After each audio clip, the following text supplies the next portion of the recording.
Good morning, Alex and friends. I'm Grace. Today is Wednesday, November 12th, 2025, and you're listening to Alex's News.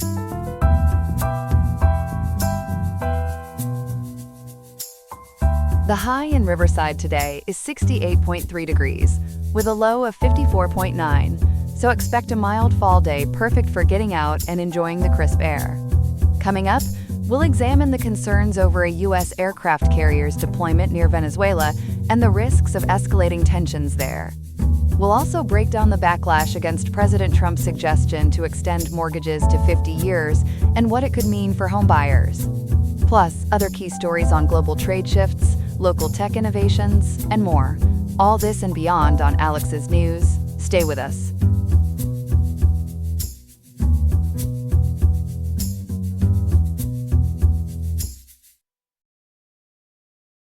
Good morning, folks. We're starting today's broadcast with a major development in international tensions. The United States has ramped up its military footprint in Latin America by deploying the massive aircraft carrier USS Gerald R. Ford near Venezuela, all in the name of cracking down on drug trafficking. But critics worry this could be sailing straight into a confrontation with President Nicolas Maduro's regime.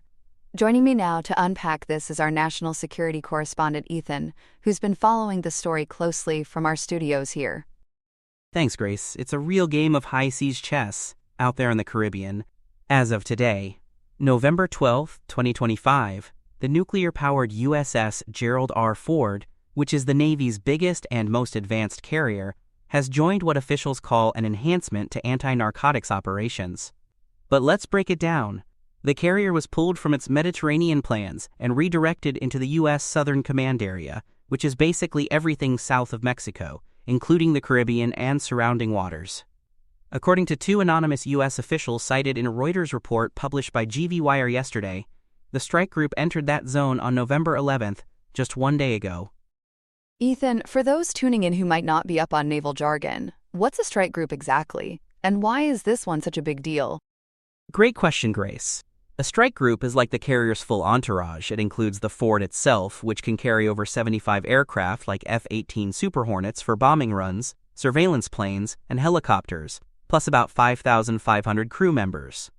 Tacked on are 3 missile-firing destroyers for extra firepower in airstrikes, monitoring, and stopping smugglers. The Ford was commissioned back in 2017, and it's a beast with electromagnetic catapults that launch planes faster and more efficiently than older carriers. According to the Seattle Times, republishing the New York Times on November 11th, Pentagon spokesperson Sean Parnell said this bolsters capacity to detect, monitor, and disrupt illicit actors threatening the Western Hemisphere, focusing on dismantling drug networks. And this comes amid a broader buildup. How does the Ford fit into the bigger picture of U.S. forces in the region? It's adding serious muscle, Grace. The Washington Post, in an article updated November 11th by reporters Tara Kopp, Ana Vanessa Herrero, and Rachel Panett, notes this pushes the total U.S. personnel in the Caribbean and Latin America to over 15,000, the largest in decades. That's on top of 8 warships, a nuclear submarine, F-35 fighters in Puerto Rico, and about 10,000 troops, half on the ground there. The whole thing kicked off in late August as an anti-narco-terrorism campaign under the Trump administration. Since early September, there have been at least 19 lethal strikes on suspected drug boats in the Caribbean and Eastern Pacific, killing at least 76 people, per reports from the Seattle Times, the Washington Post, and outlets like The Guardian and Time.com. 76 deaths. That's heavy. What kind of strikes are we talking about, and are there any results tied to this new carrier yet? Mostly drone and gunship work, Grace MQ-9 Reaper drones, AC-130J gunships, and fighter jets targeting what the Pentagon calls hostile actors in terrorist-linked networks, like Venezuela's Tren de Aragua gang or the so-called Cartel de los Soles, which they say Maduro leads. President Trump even released video of the first strike on September 2nd, showing a boat getting hit, and Defense Secretary Pete Hegseth shared more footage online, though it's often blurry, making verification tough, as analyses from Just Security and the Council on Foreign Relations point out. The most recent strikes, announced by Hegseth on November 10th, killed 6 on 2 Eastern Pacific boats, upping the toll to 76. But as of now, no specific drug busts or arrests from the Ford Group since it arrived yesterday. The War Zone and USNI News report that Southcom and the Coast Guard haven't released any metrics, like seized tons of coke or pot, likely because it's so fresh. Historically, carriers aren't the best for routine drug hunts. They're more for command and big threats, per old GAO reports from 1998 and April 2024. Pun intended, Ethan. But is the U.S. really just chasing drugs here, or does this smell like something more aggressive toward Venezuela? It's a potent mix, Grace, like mixing narco busts with regime change cocktails. Venezuela's fired back hard. Defense Minister Vladimir Pedrino Lopez ordered a massive mobilization yesterday, putting nearly 200,000 soldiers, militias, and all their weapons on alert, as reported by the Washington Post and The Guardian. Maduro called the carrier the biggest threat to the continent in a century, tying it to his disputed elections and U.S. drug accusations per TRT World and China Daily Asia. They've passed a new defense law today and are rallying civilian militias for guerrilla tactics, with state TV broadcasting leaders, speeches, according to the Miami Herald and Mercopress.com. They're beefing up air defenses with Russian Buk M2E missiles in Caracas, noted in Army Recognition and EurasianTimes.com. Analysts at Time.com and CFR.org see it as pressure to oust Maduro.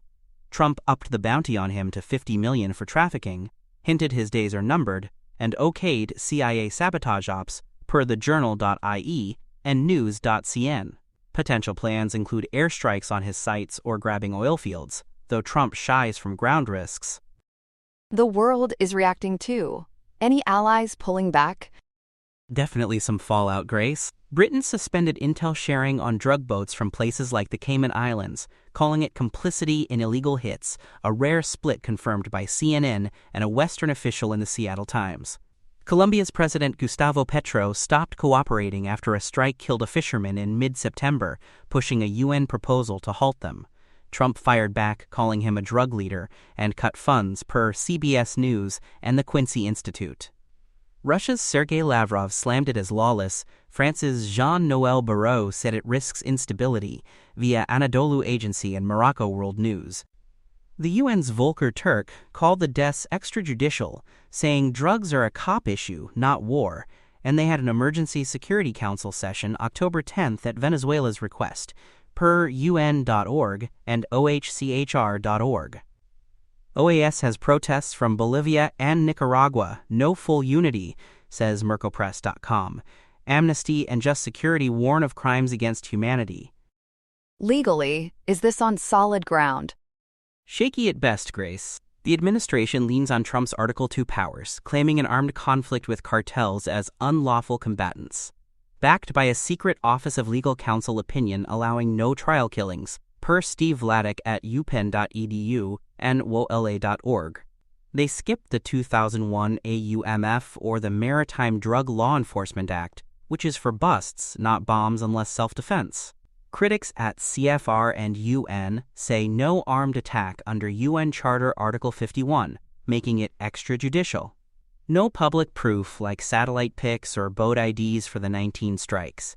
Videos are fuzzy, no recovery shown, as Democracy Now!, Britannica, and factcheck.org detail. Venezuela calls them false flags, and Congress doubts the classified briefings. And Congress? Any pushback? Trump notified them September 4th under the War Powers Resolution, saying unmanned strikes dodge the 60-day clock, per Just Security and Senate.gov.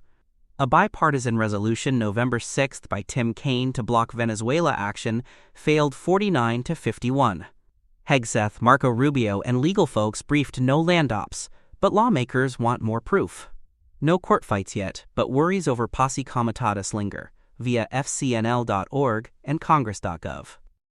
Phew, Ethan, that's a carrier load of tension brewing. Thanks for breaking it all down so thoroughly. My pleasure, Grace. Stay tuned for Story 2.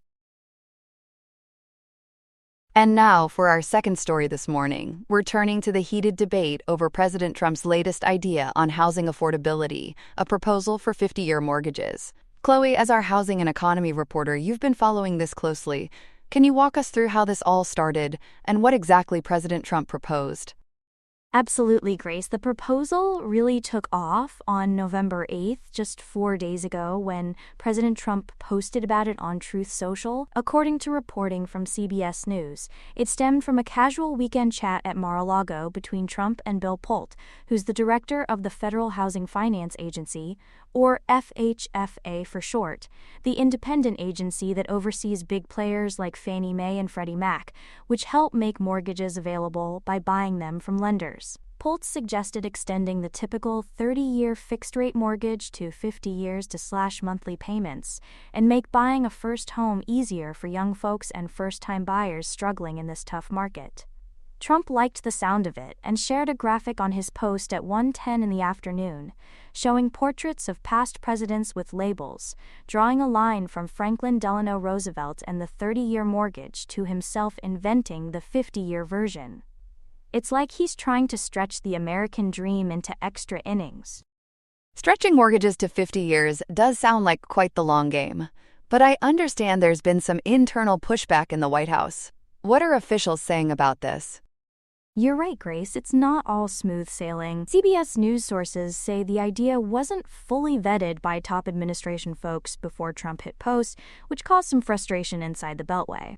One anonymous White House source even called Trump lukewarm on it, suggesting the post was more to hush Pulte's enthusiasm, though others point to earlier chats about 40 or 50-year terms involving Commerce Secretary Howard Lutnick and National Economic Council Director Kevin Hassett. Politico had covered Pulte's independent streak before, and this fits that pattern. Still, Trump defended it Monday night on Fox News' The Ingram Angle, saying it might help a little by letting buyers pay less each month over a longer haul, without being a huge fix. White House spokesman Davis Ingle told CBS News that the president is all in on boosting homeownership through deregulation, more housing supply, and cutting costs, praising Pulte's input while stressing it'll be a team effort to implement. That historical nod to FDR in the graphic caught my eye. Is this really building on what Roosevelt did back in the day, or is it a bit of a stretch, pun intended? Great pun, Grace, because it is stretching the facts a tad. As Time.com and CBS News explain, FDR's New Deal in the 1930s did revolutionize mortgages through things like the Homeowners Loan Corporation in 1933 and the Federal Housing Administration in 1934. Those introduced long-term, fixed-rate, fully amortized loans, starting at 15 or 20 years, to fight off foreclosures from those risky short-term balloon loans that were just 3 to 5 years back then during the Great Depression. But the 30-year standard didn't really lock in until Congress greenlit it for new builds in 1948 and existing homes in 1954, and it boomed in the 1950s.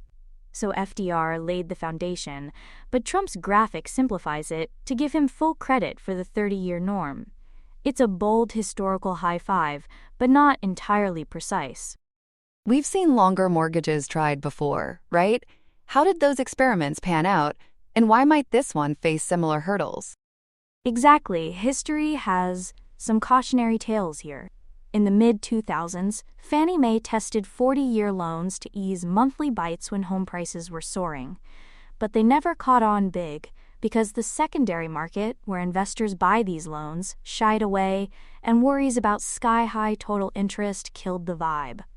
Around March 2006, some lenders in California rolled out 50-year adjustable-rate mortgages, or ARMs, which start fixed, then float with rates, to combat those skyrocketing values. But they stayed niche products, often hybrids without full fixed rates, and didn't go national. Reasons included slower equity buildup, meaning you own less of your home early on, and nearly double the interest over time compared to 30 years. Plus, Fannie and Freddie stuck to their 30-year sweet spot for bundling loans into securities that investors love. Let's get into the numbers, Chloe. With median home prices at $410,800, according to Federal Reserve data for the second quarter of this year, and rates above 6%, how would a 50-year mortgage actually change monthly payments, and what's the catch? The pitch is all about that monthly relief, Grace. take a $300,000 loan at 6.25%. A 30-year term runs about $1,847 a month for principal and interest. But stretch it to 50 years, and it drops to $1,659, as Wharton School professor Susan Washer explained in NPR's Morning Edition today. That's a savings of nearly $200 a month, which could open doors for first-time buyers in pricey spots and maybe juice the economy with more homeowners. But the catch is staggering total interest. Critics are piling on, from economists to even some Republicans. What's the broader reaction, especially with our housing shortage? The expert chorus is singing caution, Grace. Berner told CNBC this doesn't fix the root problem. We've got a 4.7 million home shortage per U.S. Chamber of Commerce estimates, so pumping demand like this could just inflate prices more, wiping out those monthly wins. NerdWallet's Kate Wood, quoted by CBS News, called the interest buildup staggering even at low rates. And Republican Representative Marjorie Taylor Greene slammed it on Fox32Chicago.com, saying it pads banks and builders' pockets while folks might die still in debt. In this crisis, homeowners are shelling out 39% of income on housing, according to Redfin data, way over the comfy 30% line, up from pre-2020. Median prices hit $415,200 in September, per National Association of Realtors data, with first-time buyers now averaging age 40, thanks to 6.12 to 6.22% rates from Freddie Mac the last couple days. So pros for buyers: easier entry with lower payments. Cons? Spot on the pros and cons, Grace. For a $200,000 home with 5% down at 6.25%, payments fall from $1,493 to $1,336 a month, as CNBC crunched, potentially stabilizing the economy like FDR's moves. But on hurdles, it's a regulatory roadblock city. The Consumer Financial Protection Bureau's Regulation Z caps qualified mortgages, which protect lenders from lawsuits, at 30 years. Longer ones turn non-qualified and riskier, per Federal Register notices from 2020 and 2021. FHFA can't just order Fannie and Freddie to snap up 50-year loans, since their charters under Dodd-Frank limit to 30 years without Congress rewriting the rules, as detailed in Fannie Mae's Selling Guide and FHFA.gov. Pulte tweeted it's in the works conceptually, but no pilots, rule changes, or requests for info yet, and FHFA's 2025 to 2027 plans skip it. Experts via National Mortgage Professional say Congress is key, but with shutdown threats, it's a long shot. If 50-year loans are a pipe dream right now, what alternatives are out there for folks eyeing homeownership?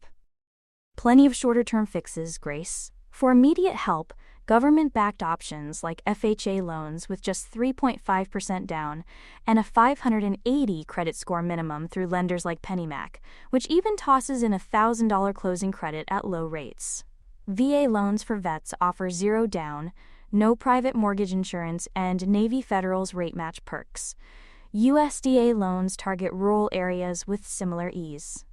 For conventional paths, online spots like Better Mortgage with rate match and 620 credit minimum, or Connexus Credit Union with low rates and simple membership, handle 10 to 30-year terms cheaply. Bumping down payments to 20% or more dodges PMI, which averages $513 a month on a median home, slashing principal and interest right away. The administration's pushing supply increases, tariff cuts to tame inflation and rates, and FHFA tweaks like rent history and credit scores, per Pulte and 3 sources in CBS News. It's a wide arsenal, as Pulte puts it on X. Chloe, this proposal highlights how housing is still the elephant, or maybe the mortgage, in the room for so many Americans. Thanks for breaking it all down so thoroughly. My pleasure, Grace. It's a bold swing, but experts from NPR, CNBC, and CBS News agree no silver bullet without tackling supply. Here are some other headlines. At Niagara-on-the-Lake, G7 foreign ministers are trying to bridge a lake of differences with Washington. Host Anita Anand says ties with the U.S. have to continue across a range of issues, even as President Donald Trump's tariffs bite, and his push for NATO allies to spend 5% of GDP raises eyebrows. U.S. Secretary of State Marco Rubio posted that his focus is putting Americans' safety first. The agenda flows from Ukraine to Gaza, with maritime security and critical mineral supply chains. Trump's recent termination of trade talks with Canada after an anti-tariff ad casts a long shadow, testing whether the club can still play in harmony. Outcomes could ripple through support for Kyiv. Britain just pledged $17 million to shore up Ukraine's energy grid, and efforts to steady the Middle East. This is one of Canada's final G7 stops before the presidency hands off to France. In Tokyo, SoftBank is cashing out of chips to place a bigger bet on brains. The conglomerate sold its Nvidia stake, 32.1 million shares, for $5.8 billion, calling it asset monetization, not a vote of no confidence. The proceeds are headed toward a planned $22.5 billion investment in OpenAI, shifting from the picks and shovels of the AI gold rush to the minds of models and platforms. The Dominican Republic is rebooting after a nationwide blackout Tuesday, November 11th, that darkened life for nearly 11 million. Grid operator ETED said a transmission failure cascaded after generation units in San Pedro de Macorís and the Quisqueya power plant went offline. By Tuesday night, about 15% of the system was back. By early Wednesday, the transmission system was at 100% and 96% of demand supplied, with an investigation underway. The outage stalled Santo Domingo's metro and aerial cable cars, prompting evacuations, and spotlighted a grid strained by maintenance woes and illegal hookups. President Luis Abinader's government now faces the charge to keep the lights on for homes, business, and tourism, no small power play. Denmark is hitting pause on kids' clicks. A political agreement would ban social media for under 15s, with a parental pass for 13 and 14-year-olds after specific assessment.